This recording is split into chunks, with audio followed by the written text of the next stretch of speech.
damages and over 38,000 deaths every year.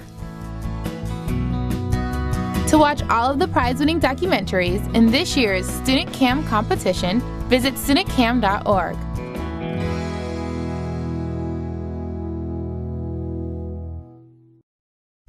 A Syrian activist who was imprisoned during the Arab Spring was part of a forum on immigration and refugees. That's next on C-SPAN. Then a roundtable on U.S. options in Syria. Later, remarks from former U.S. Attorney for the Southern District of New York, Preet Bharara. Air Force Chief of Staff General David Goldfein gives an update on readiness, modernization, and the Air Force budget. He's at the Heritage Foundation, live coverage beginning at 11 a.m. Eastern on C-SPAN 3. The Marine Corps issued new social media guidelines last month after explicit pictures of female service members were posted online without their permission. On Wednesday, a discussion on free speech and preserving order and discipline in the military. That's hosted by the American Bar Association. Live coverage at noon Eastern, also on C-SPAN 3. Follow both of these events at cspan.org or listen on the C-SPAN radio app.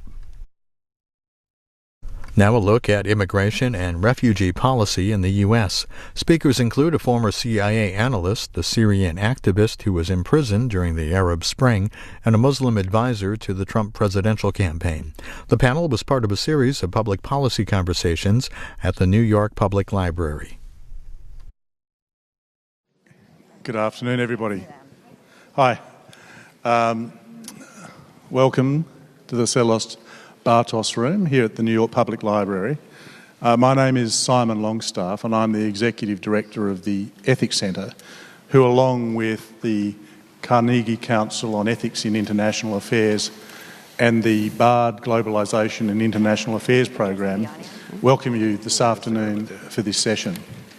We've just had an incredibly interesting conversation just before about the state of the nation, and we're now moving into again, some, I think, very challenging territory which our Chair, Chadwick Moore, will be taking you through. But before we do that, just let me mention something which I started with today about maybe the choice of the date. Today being April 1st, of course, when we announced this, there were a few chuckles. You know, April Fool's Day, why would you do it? But in fact, April Fool's Day is a perfect day for a conversation of this kind because, as you will know, the role of the fool that we see in plays like King Lear and throughout medieval history was to speak truth to power.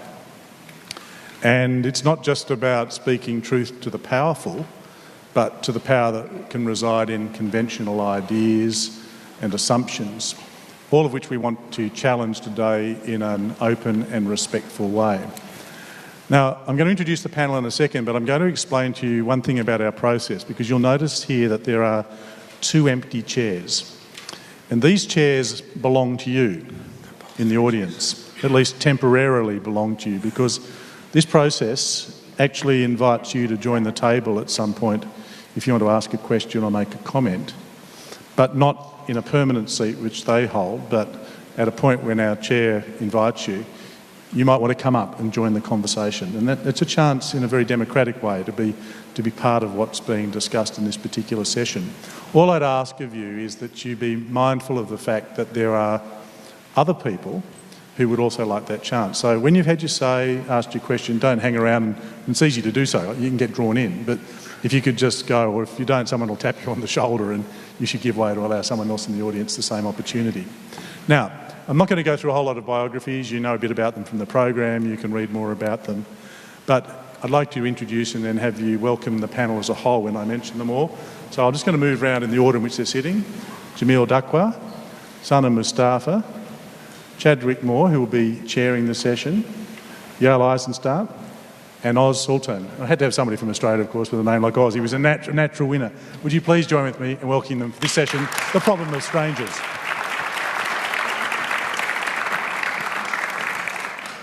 Okay, great. Thank you, Simon, and of course, thanks to the Ethics Center for putting on this very important discussion that we're going to have today on one of the most polarizing and important issues in politics in America today, and that is immigration. So the title of this session is called The Problem of Strangers, which is quite an evocative title. And Yael and I were speaking on the phone this week, and she pointed out that it's quite interesting that everyone on this panel is sort of a stranger in one way or another to their respective communities. So Jamil is a Palestinian Israeli who had immigrated to the United States. Sana is, of course, a refugee from Syria who's now living here. Yael is a strong progressive formerly working in the notoriously communist institutions such as ExxonMobil and the CIA. And Oz is a Muslim who has worked with the Trump campaign. Myself, I am a gay conservative, constitutional conservative. So I am both a sort of stepchild on the right, although an appreciated and loved one, and an absolute pariah in the gay community. So I want to start off today and talk about, let's start off with first domestic illegal immigration. And there's something about, we don't know for sure, but we estimate around 11 million undocumented workers in this country. Now, most of us here are New Yorkers. Undocumented workers are our friends, they're our neighbors. As someone who spent my 20s working in restaurants and bars and in factories, and I was a cleaning lady in college, they were also my coworkers. So nobody in this country, there are very few people in this country who are anti-immigration. You'd be hard-pressed to find someone who doesn't acknowledge the richness that immigrants bring to our culture, the innovation to our economy. But what we're talking about here is very different.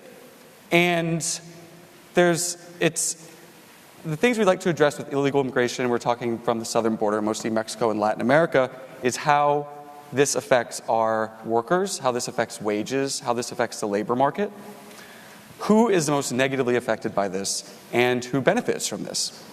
So let's start with the news. We have this week, Jeff Sessions, Attorney General, made an announcement on Monday saying that sanctuary cities, and New York is a sanctuary city, will lose millions of dollars in federal money from the Department of Justice, saying because of, quote, cities and states that refuse to help enforce immigration laws, our nation is less safe, failure to deport aliens who commit criminal offenses put whole communities at risk. Also this week here in New York, we had the first ever meeting, a conference for politicians and advocates from sanctuary cities who came together to discuss ways to protect illegal immigrants in their communities from deportation. Or if you're on the right, they came together to strategize on how to subvert federal law.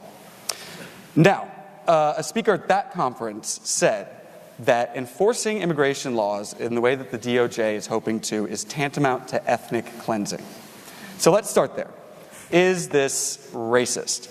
Now, Oz, you worked on the Trump campaign. That's correct. Trump is, some would say, won on this issue, that this was a hotbed issue. So let's start with you. Is this racist? What's going on? Well, it's not necessarily an issue of racism. I think this is an issue of what exactly are you going to do to augment that questionable labor supply, right? So we have this whole gray area of labor right now in America. You talked about cleaning ladies, you talked about a lot of these other things. I live in Harlem. And one of the challenges that we have is there are there are people who have come here for a better way of life, for a legal pathway to citizenship, who had looked at that. But then there's other folks, like we have an issue in East Harlem where I call it baby handoff, where someone will fly with a baby who's got a U.S. passport down to Mexico, hand off, someone else brings the baby back, and then what you have is another illegal worker coming into the country.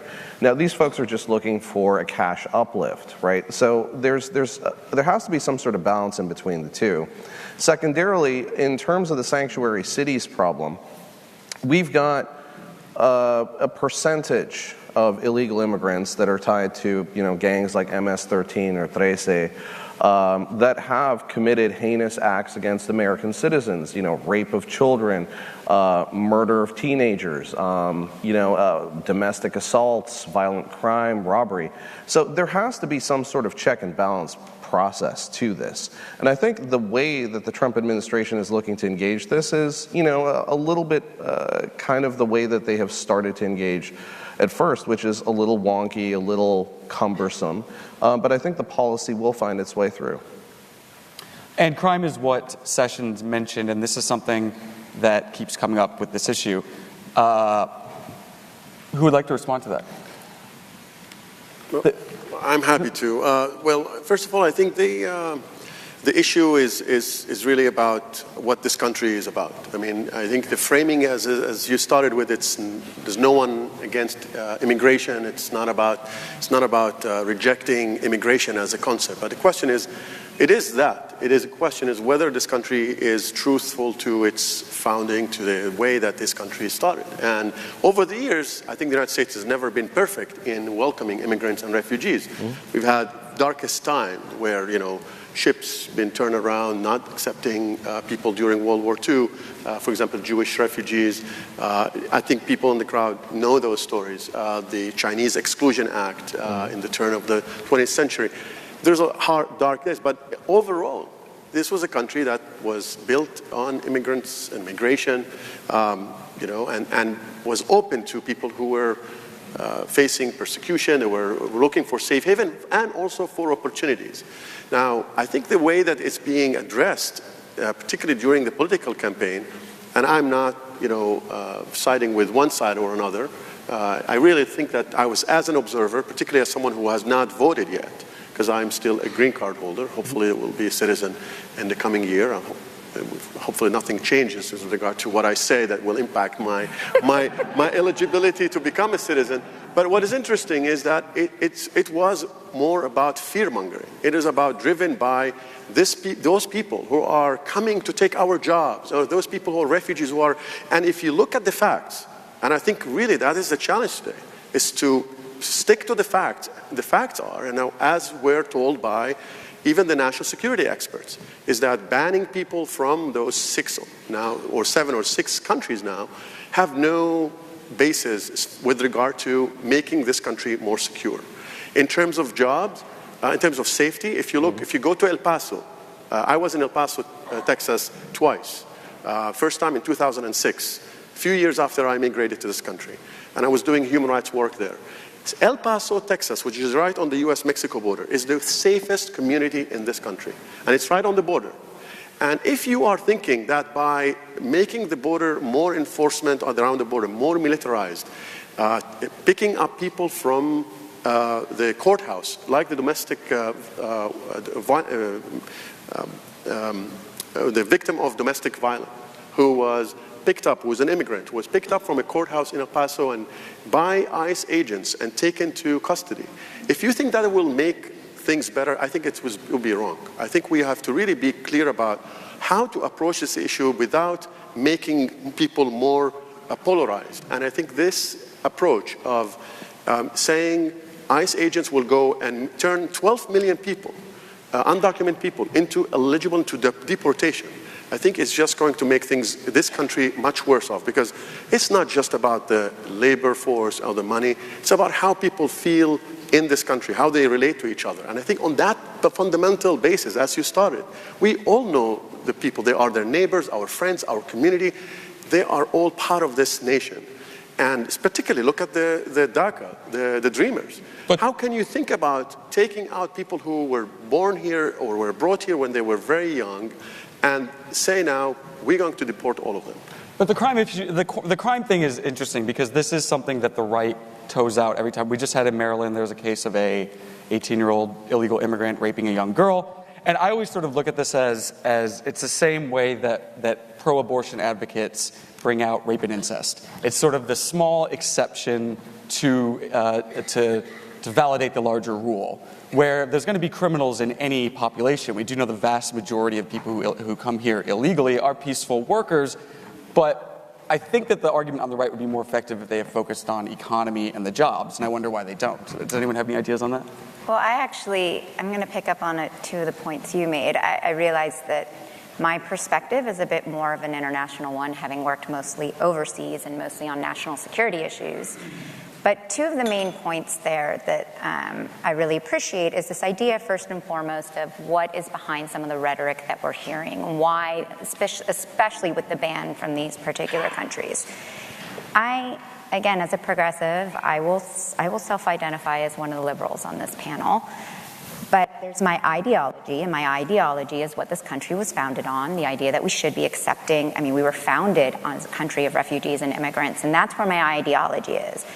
But my pragmatic side says I want to base everything in fact. When you have a policy that every major national, not every, but the vast majority of major national security leaders over the past 2 decades chimed in about every reason why banning people from these particular countries is actually not going to help our national security, it's actually going to harm it, then you have to ask, well, then why are you actually, what is the basis behind what you are doing? And I want to just give one other example there. Listen, the balance between security and humanitarian efforts and between privacy and security, all of these things are always going to be excessively complicated. But the example, for example, of the laptop ban that just happened, as soon as I heard that one, I knew based on my past work experience that is so targeted and so focused, I have to assume that was based on intelligence that was actually collected and found, on an analysis of the fact that that's an actual threat to us, and how do we mitigate that. Can you explain what that is briefly, the laptop ban? Just the ban on bringing laptop computers on the airplanes from particular countries. Could I add to that? So to bring that back to the point of, I see something like that and I think, okay, that's going to make a lot of people angry. But at the end of the day, that is something that there's no doubt in my mind that was based on actual intelligence that actually said there is a threat. There are people who are creating bombs that they know how to put in laptops. That is totally separate from when you have a president say, with no actual reasoning or backing to it, I'm banning all immigrants from these particular countries because they're exporters of terrorism, despite every national security leader from the past giving a litany of reasons why that will actually harm us more than help us. That's when I say that's where your ideology and your fear-mongering and your rhetoric took over, instead of actual policy based on what is actually helpful for this country. But most people don't know Obama banned all immigrants from Iraq, all travel from Iraq in 2011 for 6 months. Okay, so what happened there, though, it's a different situation. I'm glad you brought that one up. So that, again, was in a response to an actual incident. You had 2 gentlemen in Bowling Green from Iraq who they were found potentially sending money back to al-Qaeda. So they were potentially al-Qaeda's supporters. So he looked at a very specific threat and said, we are going to put a pause on new refugees from Iraq until we sort this out, which, by the way, actually refugees did continue to come in during that time. But again, that's my point. That was something that was done in response to something very specific. Whether I agree or disagree with that policy, at least there was a reasoning behind it, as opposed to, I don't like these 7 countries, I'm just putting an all-out ban without actually explaining what my intelligence behind it was. So it's not the same situation. Oz, did you want to jump in? You seem... Yeah, so I mean, I look at it and it's, I have my own personal issues with the ban because spoke to green card holders and folks who've already been vetted, right? So that was problematic. But on the opposite side of this, we've got varying protocols of how we look at people. We've got protocols that haven't really been updated since the 60s. You've got 6 of those countries that don't have functioning governments right now. You've also got the fact that I can go overseas and buy a Syrian passport for 2,000 euros and pretend I'm an asylum seeker. And then you top that off with the Joint Terrorism Task Force looking at stuff that's going on in the middle of the United States and running into ISIS recruiters who are trying to build cells. And the problem, I think, is part and parcel of the evaluation process was they want to look at how we can potentially stop this. A lot of that goes back to we need to be sharing better information across different aspects of the security apparatus that has to tie into the police apparatus, right? But I also think it was basically a 4-month embargo, right? After which they were going to go and reevaluate it. They were going to look at additional refugee counts being allowed into the country. And the Trump perspective, even from the campaign, even when I was working there, has been how do we make Syria safe for Syrians in Syria? How do we build safe zone policies? How do we do things in tandem with the governments around Syria that are now encroached inside of the multitude layer of different conflicts that are going on to figure out a way forward that is not going to necessarily lead to just continual refugee onslaught. And that's where I think they started with this. What was the implementation? The implementation was a little flawed. Can I just add one point? Let's get Sana in here to talk about this, because this is something that, so as everyone talks about policy and philosophy and motivation and rhetoric, you are someone who's lived this. Yes. So what are you thinking when you're hearing this? Well, when we talk about refugees or immigrants in the United States now, we talk about, our concerns are two, economy and national security. And these two elements have been used a lot in the recent administration to actually mobilize people against immigration and refugees. And so when we talk about national security, when you mention maybe a true fact that maybe it's specific people who come from specific immigration background have committed crimes in the United States while citizens have done the same. So if we want to talk about numbers, this is what the judge in Maryland actually was talking about. He was like, give me reasoning, give me facts that would actually let me say, okay, these orders are legit. So if you want to talk about statistics, so statistically speaking, immigrants have not committed more terrorist attack more than citizens. And now we suffer in the United States from domestic terrorism. And it's really, it's something for me when they ask me, how do you feel like the Trump administration built their rhetoric? Definitely on fear. And the second thing, unfortunately, people here are not misinformed. And the geographic location of the United States definitely played into this, that you are guys very distant from what's going on overseas. And the same overseas, by the way. You are for them the strangers. You know, on whatever the media mainstream about you, this is what we believe now. And the same for you here. However, I'm here to actually say, no, you know, this is not what's going on overseas. There's some truth to it, but this is not it.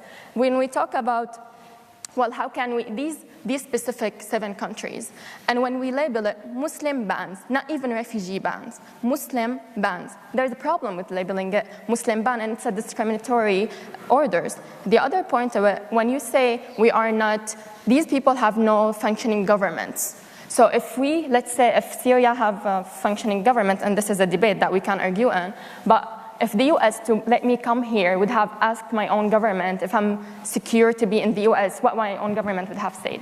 Have said no, because I protested that same exact government. I was detained for protesting and demonstrating that exact same government. So going to the Assad regime and asking them, well, was a secure, good citizen in Syria?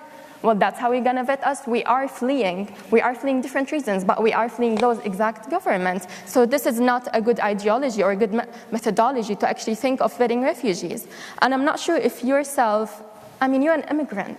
No, I was born here. Yeah, but your parents are immigrants. They were sponsored by a steel company. Yeah, and so that was my point previously, that there should be a test for immigration. Yes, do you know the security screening process to a refugee to come to the United States of America? I'm very familiar with it. Do you know it takes the average 18 to 22 months, every single person tracing your ancestors to come to the United States of America?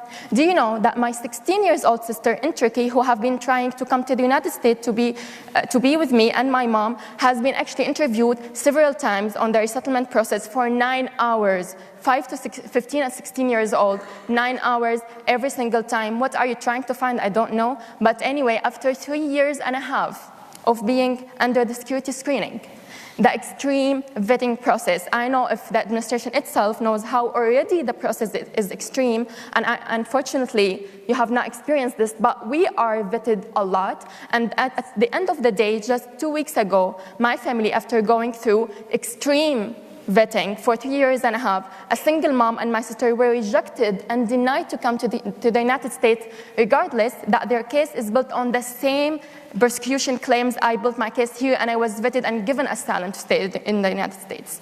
This is a discriminatory order. This is a discriminatory action, and of course I rejected. And I really wish to say this is only my family's case. There's a lot of other cases. One of them, Abu Yahya, who's a man, lives in Istanbul, and he's a Syrian refugee. He has two boys. One of them is 12 and the other is younger. The 12-year-old boy, he was actually very sick, and he had specific disease that there was no medicine for it in Turkey. Abu Yahya has been in this process to be resettled to the United States for over 3 years also. and has been waiting and waiting. The main reason for his seeking to be resettled in the United States is that the medicine is here. Abu Yahya, his son, died waiting to be resettled here, died in the hospital waiting to be resettled here. Why? Can you answer me why? And what justification?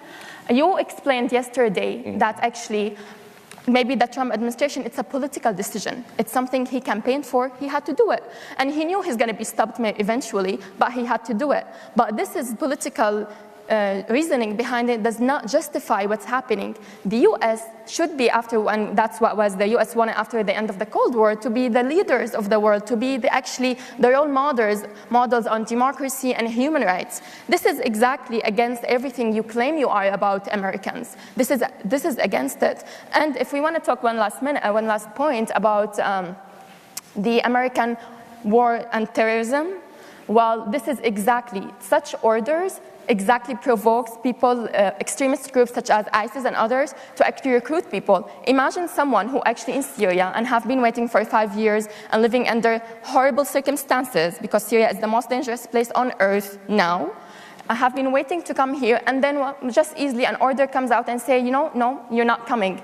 This is just you giving him a pathway to go and actually be recruited by extremist groups. You are contributing to the process of actually creating more terrorists. So I really have been trying to find a reasoning and have been trying to find a good points behind any of these orders or the recent administration policies on immigration, and I have not found this. And yourself, quote, you say it when you have the interview with Live's Opportunity magazine, that's actually that hardcore Republicans and Donald Trump, their policy on Muslims and immigration demonizes, you said this word, demonizes Muslims and actually helps ISIS. So I just do not understand how could you say that? Actually, that was an interview from before the election, about a year, February 2016. A year ago, where I said that talking about banning Muslims altogether demonizes Muslims and leads to ISIS. So let's be very specific about what you're talking about. Sultan said Trump and other headline message that demonized Muslim only fuels ISIS and other extremist groups. Correct, when that message was put out in 2016. So let's talk about now, okay? But this is your words. Right now, correct, and you're spinning my words. So let's talk about right now. Right now, what we have is an executive order that is a test. And the problem that we have looked at, not just from a terror perspective, but from a data sharing perspective, is that the systems are broken inside the United States. They wanted a 4-month time period to assess this, okay? That's what they started to look at. I can't change the fact that there is a waiting process, that people die in this process, because that process has been there for years and years and years. That process has been there since the 60s, okay? I can't change that process. But what I can speak to is that there's an intent right now to at least try and fix the data sharing in between different government organizations so that this can start to move forward, so that we can actually have better anti-terror insight, all right? There's always going to be trade-offs if you're talking about national security and the ability to increase the population of a country by immigration. But there's also challenges. Like I said before, my family couldn't come here until my dad was physically sponsored by a steel company, and they put up a bond equivalent to his salary for my family to come here, okay?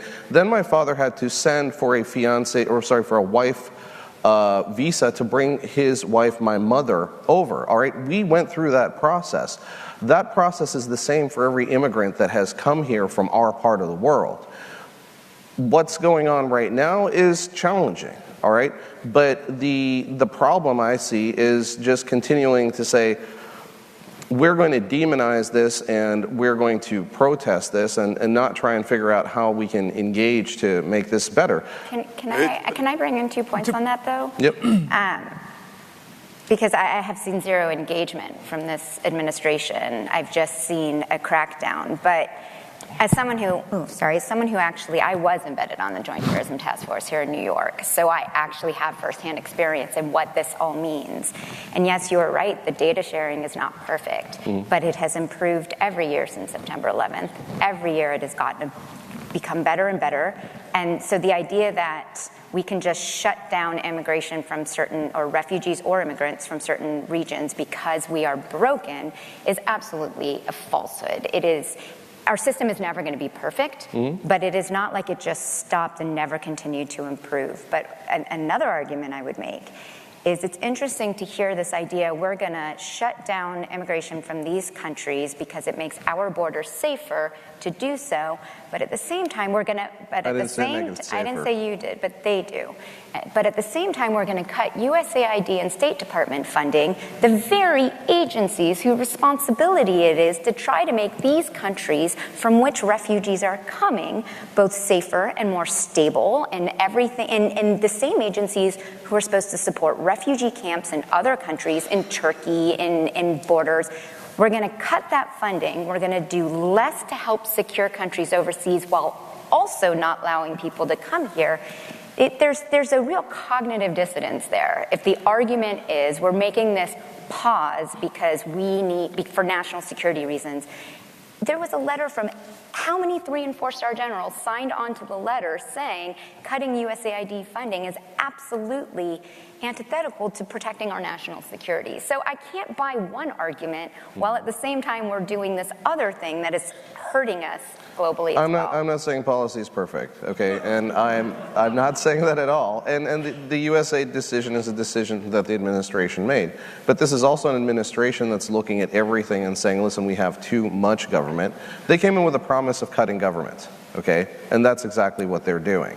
What do you think would have happened if Ross Perot had become president? It would be very similar to what you're looking at right now. You're looking at government cuts, you're looking at changes in policy, you're also looking at the fact that maybe America should be partnering with other countries in terms of global policing and global leadership, right, because it's really expensive. Which we do, but then we're going to absolutely anger those partners that we've worked so hard to have them cooperate with us on counterterrorism issues, including some from the countries that we're saying we don't want anything to do with you right now. I think that there's a false notion that, there's a cut in government spending. I think, spending on military forces and expanding military defense budget, that should be okay, while other programs that are so essential for people who are here in the United States, that's not essential. That's number one. Number two, I think the idea that the system is not working, and in everything, you can make that argument in every single area. The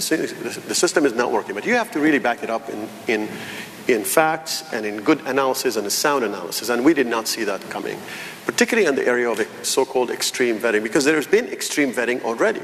I think you heard very compelling examples of how people, the wait time that they go through, robust, rigorous screening process that they go through. People are stranded in refugee camps waiting for that moment to be able to go through. And the people who ultimately get to the United States, go and check the people who come with, the most vulnerable of the vulnerable refugees. The selection process is so rigid that it's really hard. And besides that, I think the fact that we should all keep in mind is that how many refugees who came to this country as refugees committed acts of terrorism? Can you answer that question? Do you know what the answer is? I don't have in the last 20, 30 years? I don't have the data with me right zero. now. Well, but it's not zero. It's act of terrorism in the form. No, but it's not zero. That's a false narrative. There is a culture causing serious harm, and that's the kind of thing you cannot make the argument seriously that all of a sudden now refugees are becoming the number one threat to the United States. We never said that either. There's a culture of the children of refugees, though. It seems to skip a generation. And we see this all over Europe, and we saw this in Orlando. And there's even, you specialize in Somalia. And Minneapolis has the second largest, which is on the travel ban list, has the second largest population of Somalis in the world outside of Somalia.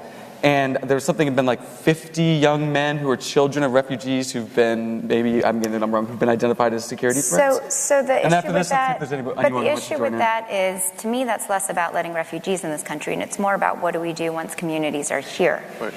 It's debatable whether that number is zero or not. It depends on how you define it, right? We did have one Somali in Minnesota who stabbed people. It depends on how you want to define that. But there's no comparison to the amount of white American homegrown extremists who have committed acts that have actually resulted in murders and killings. So, I mean, that, to me, that is an argument that is, again, just based in fear-mongering and in supporting this case. But, I mean, I'm glad you brought up the Somalia situation. You know, there's Boston also. Yeah, but so the Somalia situation, what's so interesting is we're talking about this, and we know that there's this list of countries that were banned, and of course Iraq made the big news because it turned out that some military advisors who had actually helped our own military ended up getting caught up in that. But I mean, the Somalia situation, no one seems to care about that. Thousands of Somalis that are caught up in this. You have 300,000 Somalis languishing in the biggest refugee camp in the world in Kenya. Kenya threatening to shut this refugee camp down. You have Somalis who have spent years being vetted to come join their families here in Minnesota.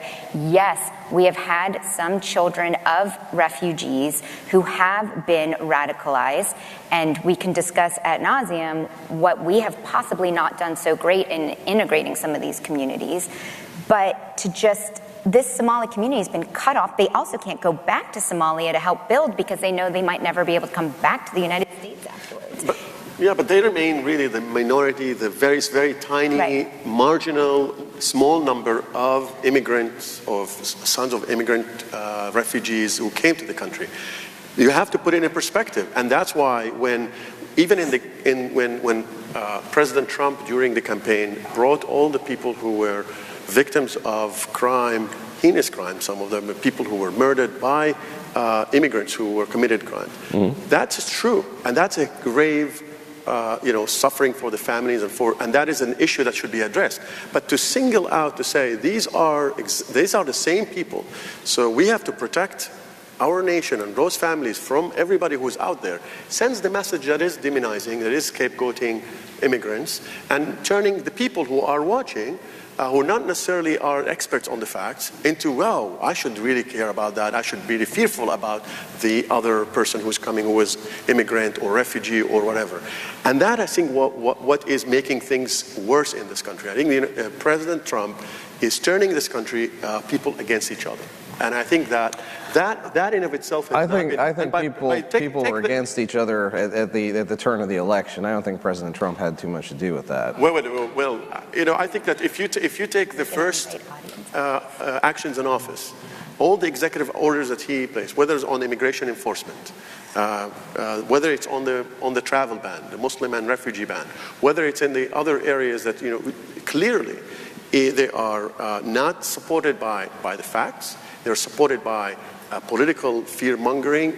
Maybe this is, maybe they're responding to political campaign promises, but ultimately he's now going to be responsible for what will happen at this point. And we're seeing that people, and not just people in this country, but nations around the world, are going to resist this kind of, because they see that this is not, we don't think that I just want to pause for a second. If there's someone in the audience who wants to come up and join the conversation, do we have someone waiting?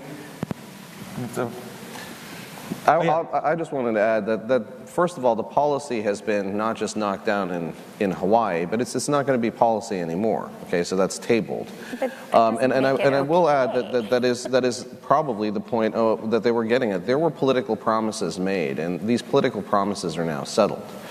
There's a lot more on the agenda. Political promises that are unconstitutional cannot really be accepted. But again, it's not. It's great. It was the portions that were unconstitutional were ruled unconstitutional. Well, that will be ruled by the court. And that's why we have the separation of powers, and that's why America works. What was the intent? The intent, and I will be very brief because I know that we want to hear from the audience. The intent of the travel ban was, in the beginning, was and that is what's going to be determining the legal challenges that are pending, which the ACLU has brought most of those challenges, is what has been the intent. The intent has been discriminatory. It violates the Constitution, particularly the Establishment Clause, because it's already tabled. I'm going to stop you both right here, and let's hear from our audience members. So who would like to speak first? During the Kelly administration, where Ray Kelly was commissioner of the police department, he stopped 16 terrorist attacks, Islamic terrorist attacks in New York that didn't get a lot of publicity, except the one with the New York City train station, where there was an attempt to use sarin gas. So my point is that a lot of these terrorist attacks that were stopped doesn't come to the public attention.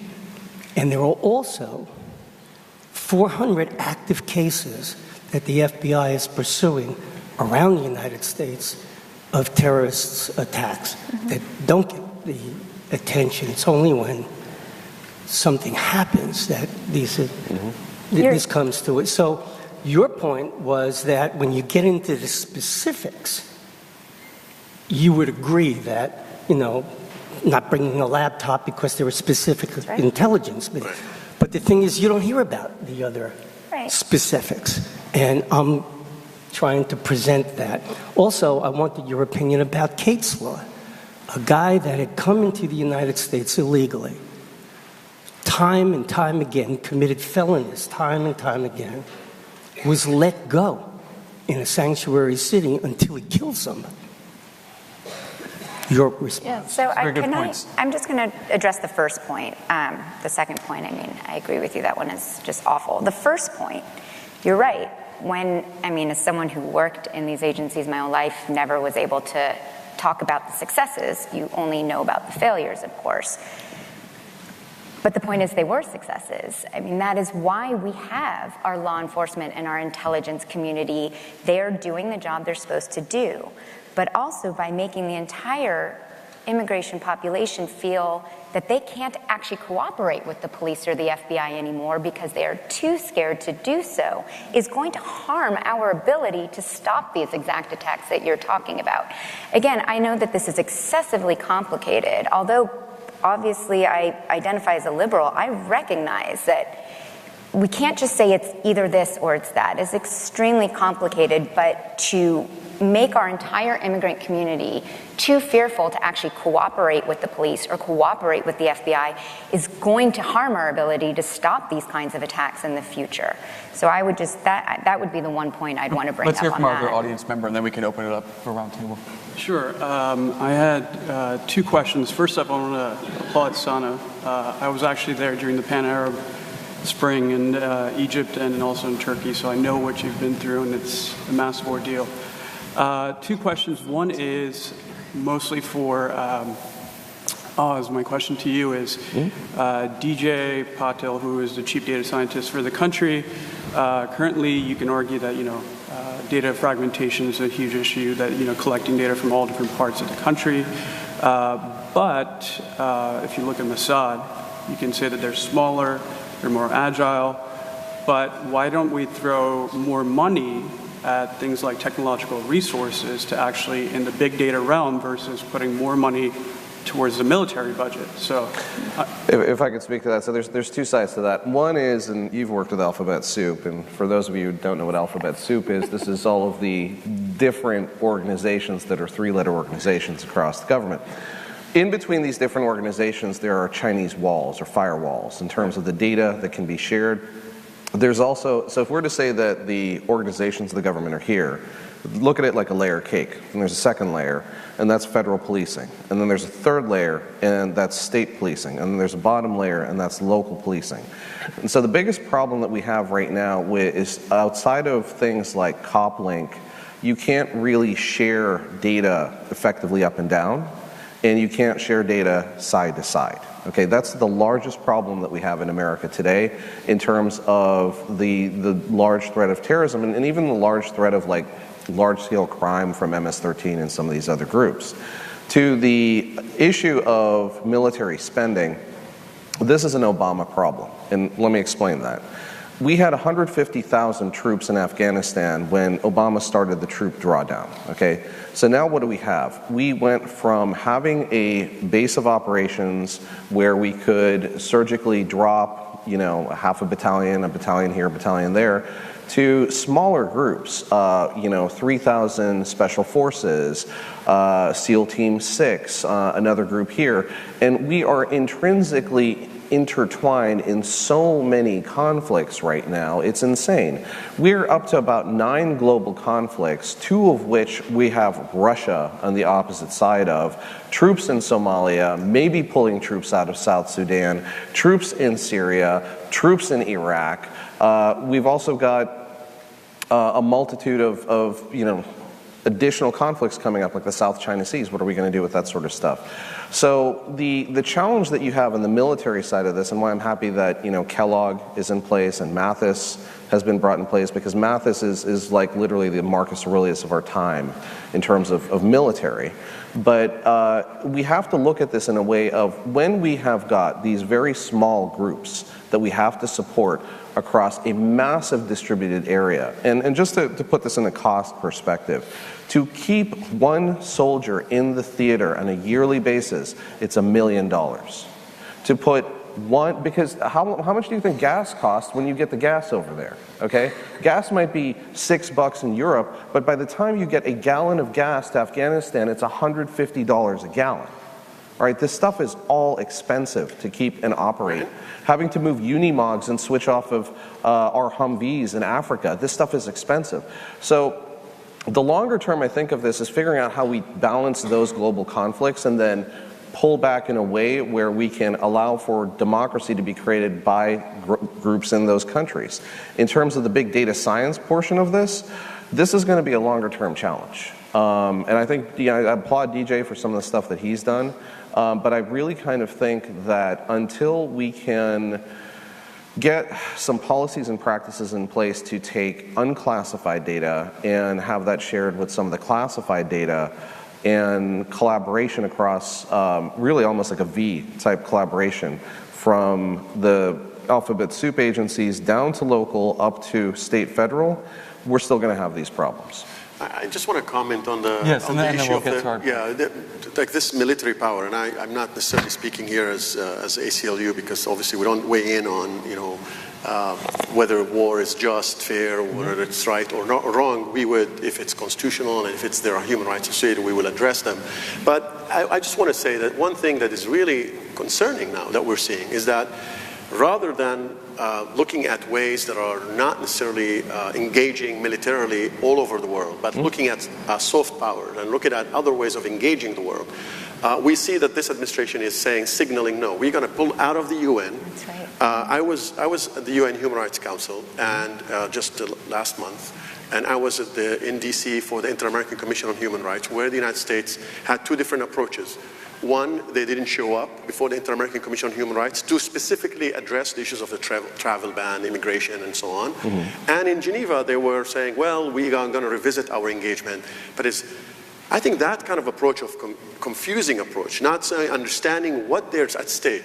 And similarly with NATO and other international organizations, I think there is a really serious concern here that the administration is going to expand the notion of we can do it by using force. The fact that there's now some reports, credible reports in the New York Times, saying that the administration may loosen up the rules of engagement with regard to the use of force in places like Somalia or in places like Yemen, where more civilians will be harmed, will be killed, and that as a result, more people will join forces that are going to be like ISIS and others. And this might be a whole nother conversation. If I could just address that. I'd like to get to a question from our. Thank you all for being here. A lot of the talk these days about immigration has boiled down to this sort of idea that Donald Trump has revived of America first, which, is ripped off from the anti-Semitic slogan during World War II. That's not accurate. Okay, but the idea is America first, that we should take care of our own before we take care of others. And I've been grappling with this idea a lot because I'm from California. We have a lot of illegal immigrants that I know that are in my community. And also, I see these refugees that want to come over. And I've been asking myself, who is an American? What is the definition? Because when I see these refugees that come over, I don't see a stranger. I see someone that will be one of us. So I'd like each of you to answer, if you can, what makes someone an American? That's a great question. Sana and I were having this conversation last night. You mentioned a great quote. We were talking last night about how the reasons why America doesn't have the same problems with radicalization as Europe. And what was the quote that you had said to me? I said because people cannot take a boat and come through the Atlantic. to the America. No, you're saying that this is a country more so based on ideas, and so I think we were saying this. Oh yeah. Yeah, it's so much easier for people to assimilate and become Americans because we are a nation based on ideas rather than land or. Yeah, exactly. I've been here in June it's gonna be 4 years, and if it wasn't, for like that Constitution let me stay here, I would have not been here speaking with you. And if it wasn't for the Americans who opened their doors for me and let me stay with them as a stranger, if we want to use the terminology, then I would have not been here. If I was not given the opportunity from Bard College to continue my education, I would have not been able to speak this English with you even. So, how I feel about Americans, I feel like I feel American in the sense, I feel now it's a home, it's here, I contribute to the community, I worry about domestic issues, and I try to be part of it, not only of international issues. So actually America has become my second homeland, if we want to call it. So this is the feeling that we exchange, a lot of us as refugees and maybe first generation immigrants, as you feel American. You are a Muslim, you are the son of immigrants, and you are here because you were given the opportunity, your parents were given the opportunity to be here. And you are a Muslim, also to add to this. So we are given the opportunity, and once we are given the opportunity, you can see from him and from me that we become we actually blend and we contribute to the community, whether in different ways, of course, but we still contribute to the community. Anybody else? If anyone wants to give another quick answer, or I'd like to get into our next. Can I add to that? So I would say that the greatest thing about it being American is that this is universally the coolest melting pot in the entire globe. I grew up in Pittsburgh. I became a New Yorker about 15 years ago. And in my local community, I was the town Muslim. Because when I was growing up, we didn't really have Muslims there. I mean, in the late 60s, there's about 100,000 Muslims in the U.S. I was born in the late 70s. And I went to yeshiva for 2 years because there was no Muslim school. Like, there wasn't a population, And my mom was like, it's close enough. And you get a hat, right? And I was like, you had me at hat. But I mean, that's what makes America great. The fact that, it can be kebabs and biryani and, kanafe and pierogies and halushki, right? It can be all these different things together that, is just an interesting tapestry of life. And, you grow up learning so much about so many different cultures and helping your neighbor and being part of a community and kind of giving back. And I mean, I do a tremendous amount of interfaith work. And it's being able to tell all these different stories together as one collective. Right. I think everyone at this table would agree with that. I think everyone in this room would agree with that. Yeah, and let me add my 2 cents here. My way of looking in America is that it's a place where it's open enough that you can be your own person, you bring your ideas, and it's open to correcting wrongs. And that is, I think, fundamentally important. It never always been perfect. I think there's never like perfect union that has been, and particularly looking at the people who were here before the settlers came and the immigrants. The First Nations, the Native Americans, the indigenous peoples.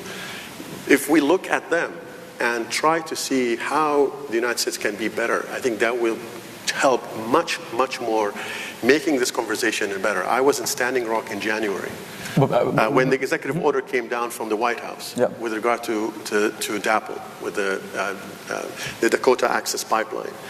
And I learned in just 1 week so much about the history of the United States and what the United States can do better in terms of making this place better for everybody by learning from the mistakes and the wrongs of the past. And we should not repeat some of those mistakes. And what's happening with the refugees, with the immigrants and the ban is repeating those terrible mistakes. Well, there's no ban anymore. Okay, I'm going to stop you. We've got a 5-minute warning, and I want to hear from both of our guests, and we're on a very tight schedule here. So if you would. Okay, so basically you've been all talking how policy is created, presented. But this also means that this gets into the media, and wording is important. You have the case of the ban, that is a Muslim ban. and that gets to the community, and everybody receives it like, oh my God, this is a Muslim ban. We're all going to get mad. In the case of the Latino community, you receive always this very sensationalist titles given for the newspapers. And when you see, for example, the case of a white American that has incurred in a shooting or that has somehow reacted violently, you do not get the same titles. How do you seek to actually create a sense of community in people if even the headlines of the newspapers single each group out? Well, this is true, and this is something I think about a lot with all you hear is the white working class elected Obama. That enrages me more than anything, because if you've ever been to a factory in Ohio or anywhere else, it's all people, it's all colors. Mm-hmm. And 30% of Latinos voted for Trump. So, but I think this is the same line that you're talking about. There is this sort of racial division, especially in the media, putting people into groups. That's just my 2 cents. I wonder if anyone else has something to say. I think there's a whole panel on fake news later on today. So maybe we say fake news, but it's this is important because of policy wording. I agree with you. I'm for open borders and world peace and all of that, but considering how much the U.S. has bombed and invaded and manipulated the Middle East since 1945 and provided weaponry for Israel to do the same thing, how is it that not almost all Middle Easterners not homicidally hate the U.S., and at some point their family, their extended family, has been killed by an American bomb or bullet? So to me, it's almost, how can you expect anybody to come here and not have, some death in their family caused by the U.S. and therefore want to inflict terrorism? I could answer. Yeah, sure. This is legit points, right? And I would say, how do we not expect by actually not idealizing? So this is the same problem in the U.S., that when you come and tell me, well, like 60 people or wherever, refugees were terrorists in the U.S., well, yeah, they are. It's just immigrants and refugees are just human beings like any other human beings. We should stop idealizing the refugee population, because when we idealize, we feel forced actually to answer such claims. So if they did so what? Because how many Americans are losers? How many Americans are just did terrorist attack? How many Americans are very successful businessmen and women, and how many refugees are great entrepreneurs and businesswomen and men? We cannot idealize a whole population. So actually, if we want to do overseas what the America now does to us, basically we would think, people overseas would think that everyone, like those especially in Iraq or Syria who actually on the ground, they would generalize the Americans and say all of them are killers and murderers, and actually we want to kill any one of them we see. Tell me how this is different. So the idea is we should stop, as you said, we should stop idealizing any population and actually just humanizing the population. So I thought that one. Sorry, go ahead. We each want to answer this. I'll just do very quickly. It's exactly as long as we continue to stand up as the American people and defend our values, that is hopefully the aspiration that people cling to when they see the United States. I will not in any way say that there are not legitimate concerns for many of American military interventions around the world. But I would hope that the reason why people still do want to come here is because of what we represent. And that is why I will speak out and I will march and I will say, this is not the America that I believe in or stand for. And I hope you can see what so many Americans, and I do believe that's why people still come here. We are still the land of opportunity. I don't know if that will last forever, but hopefully for a while still. So in between both of your questions, there's archetypes in the media that just allow the media to demonize Latinos, Muslims, certain segments of the population, blacks, over and over and over again, because that's what sells newspapers, and that's clickbait. And that leads directly into this, because the reason 30% of Latinos and 23% of American Muslims voted for Trump is that we have had 60 years of the same aggressive foreign policy that is only focused on it's focused on hegemony. It's focused on one thing. It's just focused on hegemony. And if we look at what Donald Trump has said and what Donald Trump is trying to do by putting Matheson, okay, we've got like sensible leadership coming to bear. We can argue with some of the other guys. But we've got sensible leadership coming to bear in terms of figuring out how we disentangle ourselves from the myriad of conflicts we're in, and how we do something that actually leaves a positive footprint of Americans moving forward. It's populism, okay? That's what we voted in. That's what most of America, well, that's what half of America less than half of voted in. It's actually less than half of that's what happened. It was only the majority in New York and Los Angeles, the popular vote. You know, but the challenge that we have to look at is what is the new legacy we're going to keep? Because look, you know, you're here, all right? There are going to be additional folks who are coming from different parts of the world. We need a universal standard for immigration. The ban was kind of a screw up, but you know what? They're trying. All right, and I think if we can move towards this new populism, maybe we're going to get somewhere. Right, but you know, I appreciate that. You know, that your candid assessment. It is, you know, it is a screw up, but there are consequences for that. You know, there sends a really dangerous messages and